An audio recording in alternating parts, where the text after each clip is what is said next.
Welcome back to the Big Board.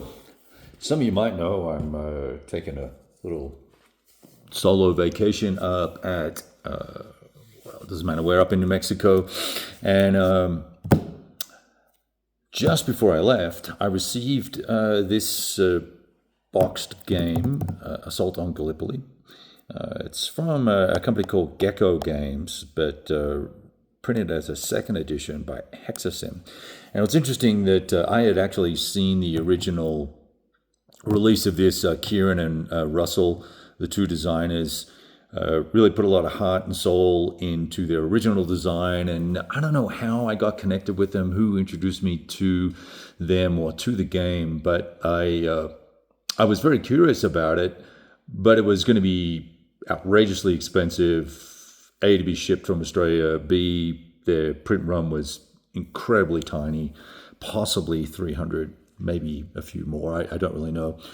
And, I read the rules, they'd sent me the rules and all that sort of stuff, and I think we chit-chatted a little bit here and there, and so I was disappointed that I couldn't pick up a copy because being Australian and all the rest of it, the Gallipoli campaign was, and the Anzac landings in particular, obviously were of particular interest to me. Not really being covered well. I know there's one game from GMT that I had seen play tested extensively, and it was I would call it a monster game, and extremely complex and I got a little overwrought. Of course, some people will say it's not complex, but my experience with it and my friend's experience with it have both convinced us that it wasn't the game for us. He actually gave me his copy, and I had a look at it, started to try and get after it, and couldn't do it. So when I saw this, I was like, "Oh, that'll be exciting!"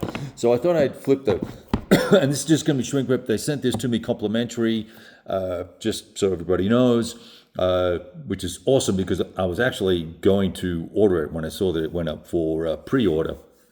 And then they reached out to me and said, "Hey, look, would you like a copy? We like your stuff." So I found two more people that like my stuff, which is cool. So I thought I might read the back of the box a little bit. I don't normally do that, but it's worth doing, I think, for this particular game. Let me just take the shrink rip off so I can actually see. There's a little bit of glare. And unfortunately, this house I'm at, it's not really lit for filming. It's lit for for mood. All right, so it says, can you succeed where the Australian and New Zealand Army Corps failed? Can you make a breakthrough and capture the Gallipoli Peninsula, or as the Ottoman Turks stop the Anzac troops in their tracks?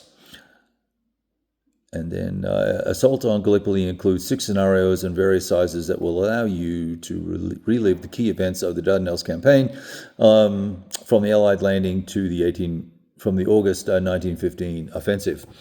And so inside the box, we have, I'll just hold this up for a sec so you can see the back of the box. It's quite pretty. It's a 1 to 2 player game, ages 14 and up, 2 to 5 hours. You can see some counter artwork. We'll have a look at all those in a sec here, and then you can see what's in the box in both English and French, of course, because it's a French production.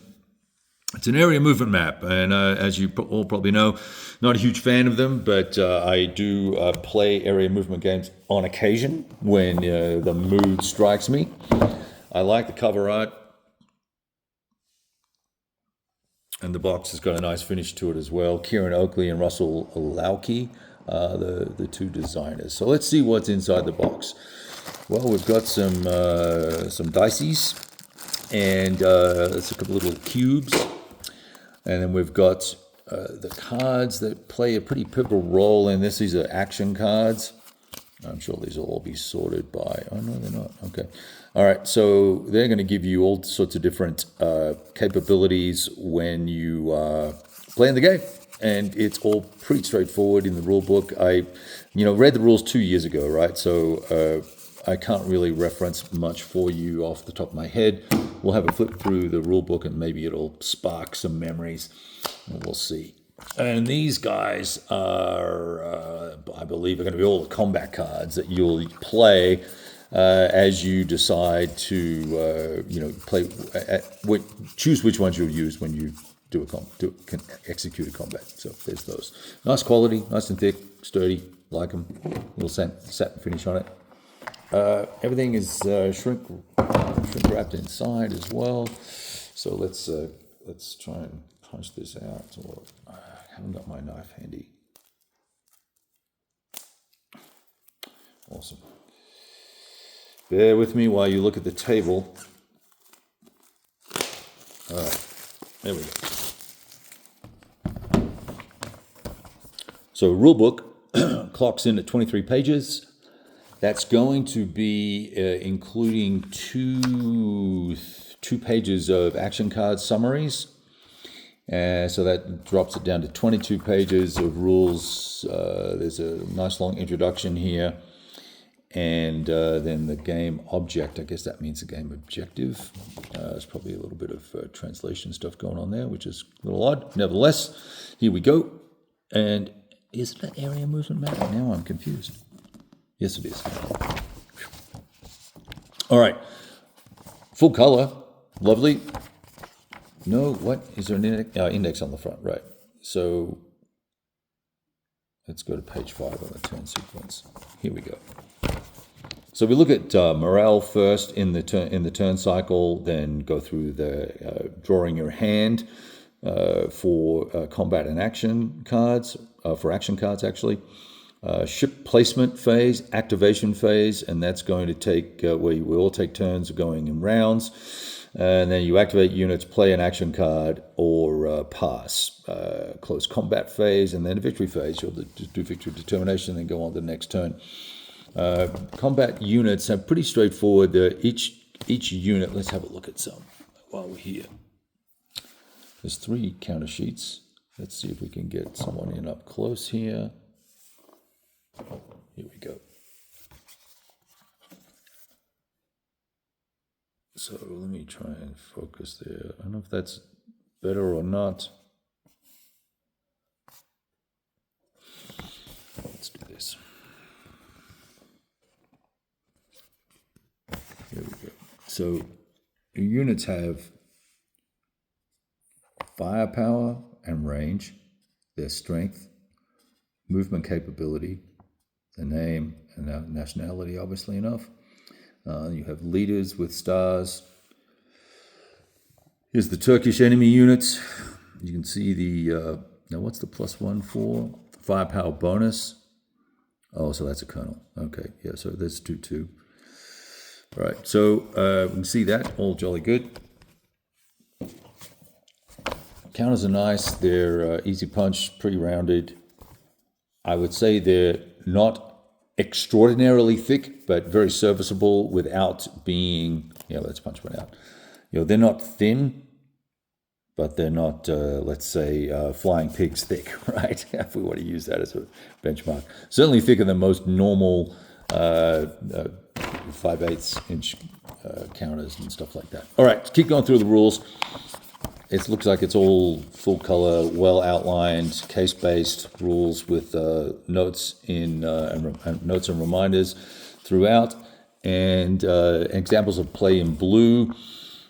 I don't know how much has changed from the original version. I know there was some rule cleanup and some issues. Maybe they were issues. I recall them being issues with the game that they fixed in this one. So let's hope that all works out well. So we'll leave that for the moment. Fortifications. I guess these are blanks. I don't know why they're black. What's on the back? Maybe that's for hidden stuff. I don't know. Don't remember. All right. Now, scenarios. Anzac scenario booklet, Turkish scenario booklet with all the unit guides in the front, and then setup layouts, all very nicely done. This is actually really well done. This is a lot nicer than the original that I recall. All right. So there's those. And then there's a terrain effects chart. And on the other side, a unit summary, action summary, fire combat modifiers, close action modifiers, and all that sort of good stuff. So let's have a look at the map. Now, it's a mounted map.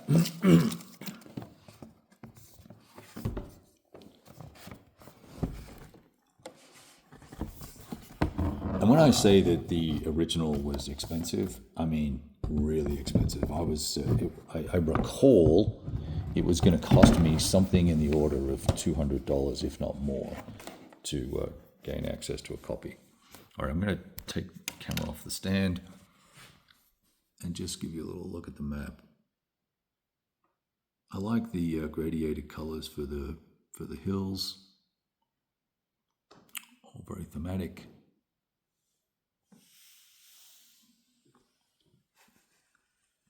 And then, of course, we've got shrapnel green.